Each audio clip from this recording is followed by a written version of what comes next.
Texas's new buoy barriers have sparked lawsuits both from the Department of Justice and from a Texan claiming they are illegal and damaging the river's natural state. Our Capitol correspondents visited Eagle Pass this week, where they got special access to the Rio Grande. Our Ryan Chandler kayaked to the buoys to bring us an up-close look at the border. We live and die by how the river flows. It's beautiful. It can be beautiful. It used to be beautiful on both sides. And for as long as I've been alive, it's never looked like that. I just can't believe what they're doing to this river. For the Texans of Eagle Pass, the Rio Grande is not just a border, but a way of life, a beauty, now threatened by barbs and buoys. The whole banks, they're gone. These islands, 4 of them, they're gone. How do you think I feel? Nobody cares. Nobody cares. I care. This is about the river.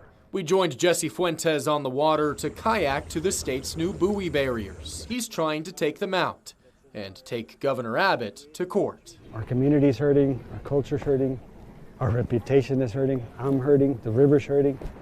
So, I mean, solve the problem. After a long kayak through the Rio Grande, we arrived at the edge of these 1,000 feet of buoy barriers that have sparked controversy nationwide, but don't appear to be stemming migration in Eagle Pass. On the way here, we witnessed at least 24 migrants make their way across the shallow ends of this buoy barrier, avoiding this area altogether.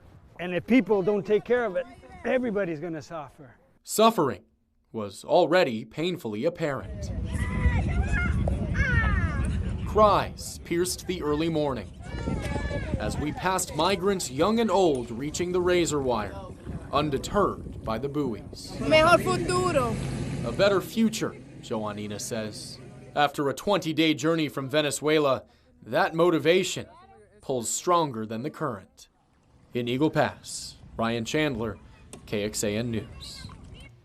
And we spoke to the Department of Public Safety about the current state of Operation Lone Star and whether the buoys have been effective at deterring migration so far. They tell us it's too early to determine the impact on migration numbers, but the buoys have been able to push people to certain areas of the border, allowing DPS to free up manpower.